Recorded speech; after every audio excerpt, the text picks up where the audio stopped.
Hello everyone and welcome back to my channel. It's Danny. In today's video, I'm going to be showing you how to crochet this beautiful table runner.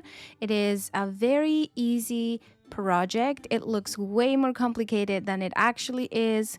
Completely beginner friendly, and I think it just elevates and gives a beautiful handmade touch to your table. You can customize the length and make it as long as you need or as you want.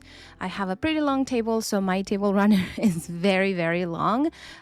For reference, this is a 92-inch table, so I made my table runner 15 inches longer just so we can have an overhang on each side. Now, before we get started, just a quick reminder that you can find the link to the written instructions, all the materials and everything that I used in the description of this video. So please check that out. You always have all the links to the free pattern on my blog or the PDF version on my website and Etsy. You can also find the kit available at the Lion Brand website. So now, without further ado, let's get into the tutorial. For this pattern, we're going to be using a 5mm crochet hook. This is by Clover. You will also need cotton yarn. I'm using 24/7 cotton by Lion Brand. This is a category 4 worsted weight yarn, and each skein you see it comes with 100 grams and 170 meters. So you're gonna need yarn depending on how long you want your table runner. You will also need your scissors and a tapestry needle. Now, for the purpose of this video, I'm using the color Amber, just so you can see it better. For my actual table runner, I use the color Linen. So now let's begin with the pattern. First, you need to start with a slip knot. And now you are going to chain. How many chains? You need 64 chains for a 15-inch wide table runner, which is pretty standard for all size tables. If you want to modify the width, you need a chain that is a multiple of 12 plus 4. Once you have your chain, in the second chain from the hook, you're going to make a single crochet, and this will be like a foundation row. We're gonna do single crochet across the chain. So because we had 64 stitches, you are gonna have 63 at the end of this row. So single crochet all the way across your chain. Now that we have the chain, we're going to start the next row. And as you would usually do, you would chain to start the next row. But in this case, we're going to turn and do a stacked single crochet, which is my favorite method to avoid that gap that the chains leave. So to do that, we're going to make a single crochet in the first stitch available.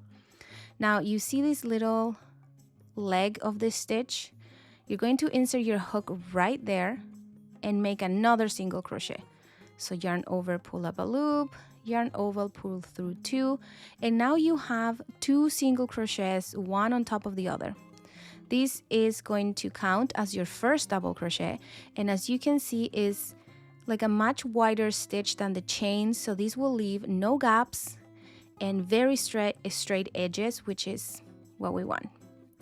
Next, you're going to make 3 double crochets in the next 3 stitches.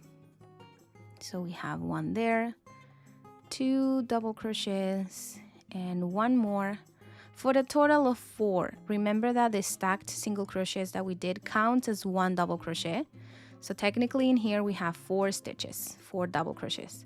And as you can see, the stitch leaves no gaps, and the edges are going to be much more straight than if you did chains. It's my favorite method, but please note that you are more than welcome to use chains if you're more comfortable with that, or if you like it. This is just my personal preference as to how to start the row. Okay, next we're going to skip 2 stitches, and in the third stitch we're going to make 5 double crochets. So 5 double crochets all in the same stitch. We have 1, 2, 3, 4, and one more, so we have 5, and this will be your first shell. So we have the 5 double crochets. Now you're going to chain 2, and now we're going to skip again. 1, 2, 3, 4, and in the 5th stitch you're going to make a double crochet and then 4 more double crochets in the following 4 stitches for a total of 5 double crochets. And these double crochets will be in between your shells. So every time you finish a shell, you'll have your 5 double crochets in between. So we have in here, we need one more. Okay, so we have 5 double crochets.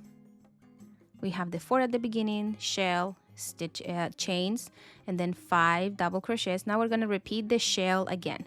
So we skip 2 stitches, and in the 3rd one we make 5 double crochets. We have 1, 2, 3, 4, and one more for a total of 5 double crochets. Then we make the 2 chains, 1, 2, and then we skip 4 stitches, and in the 5th one we're going to make the double crochet in the last 4 double crochets of the row. When you have more than the amount of stitches that I have in here, so you should have 63. This is a smaller sample, so in here you will have another shell, another set of 5 double crochets, and then another shell, and then you would end your row with 4 double crochets. But again, this is a smaller sample, so that's why I only have 2 shells in here. But okay, let's give a recap. We have 4 double crochets at the beginning, shell, 2 chains, 5 double crochets, shell, 2 chains, and then we end with 4 double crochets. But again, remember that in between each shell we have 5 double crochets. When you're making this wider, that's how it's going to be. Okay, now let's go to the next row, which is our repeat row. You're going to begin again with the stacked single crochet. So you make a single crochet in that in the very first stitch available, insert your hook in that left leg of the stitch and make another single crochet. We have now our stacked single crochet, or the first double crochet. Now we have 3 double crochets to follow for a total of 4. And then we have the shell. So one more double crochet here. And then we have the shell. Now each shell will go in the first stitch of the previous shell. So this stitch right here. In here we're gonna make the shell, so 5 double crochets in the same stitch. So we make 5 double crochets in that same stitch, and when we're done the 5 double crochets we chain 2, and in here we have the 5 double crochets, and we make 1 double crochet in each of the following 5 stitches. So we have 1, 2, 3, 4, and one more for a total of 5. Now we have the next shell, and we're going to repeat the shell. The 5 double crochets will go in the first stitch of the previous shell. So in here we make 5 double crochets. Once we're done the 5 double crochets, we chain 2, And we repeat the sequence until the end of the row, and when you get to the end of your row, you have 4 double crochets. So we make the last 4 double crochets. And that's it. That's your repeat row. You're going to repeat this row as many times as you need to get to your desired length. Again, I made my table runner for my table that measures 92 inches. All the details are in the description anyways.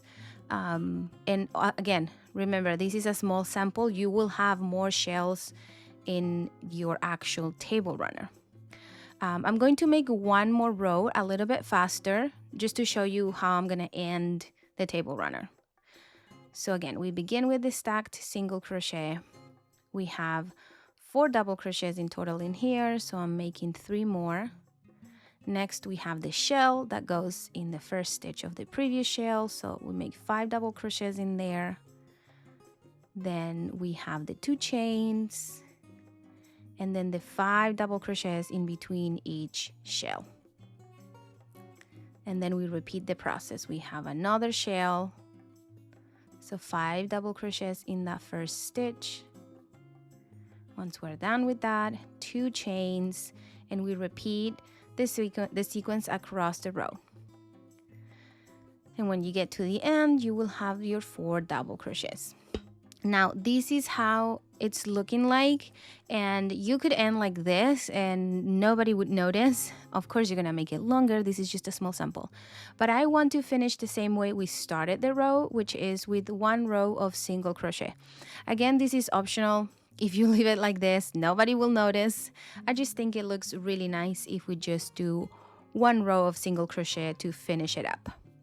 So to do that, you're going to, again, not start with chains or anything, just straight up single crochet in the first stitch available, and then you're gonna make 1 single crochet in each stitch across your row. So we have the 4 first stitches, which we make 4 double crochets.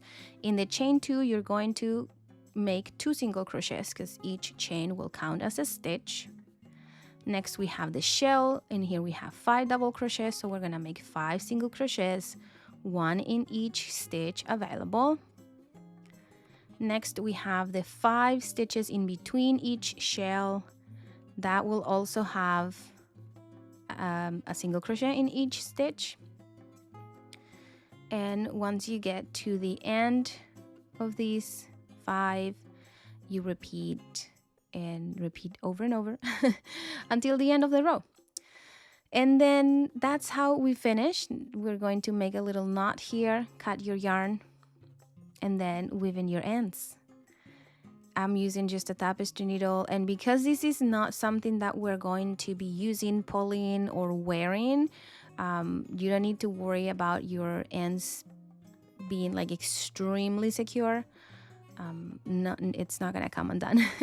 So just weave it in a little bit over there, cut the extra yarn, and that's your table runner. I know it looks so tiny in here because this is just a sample, but you continue crocheting all the way up.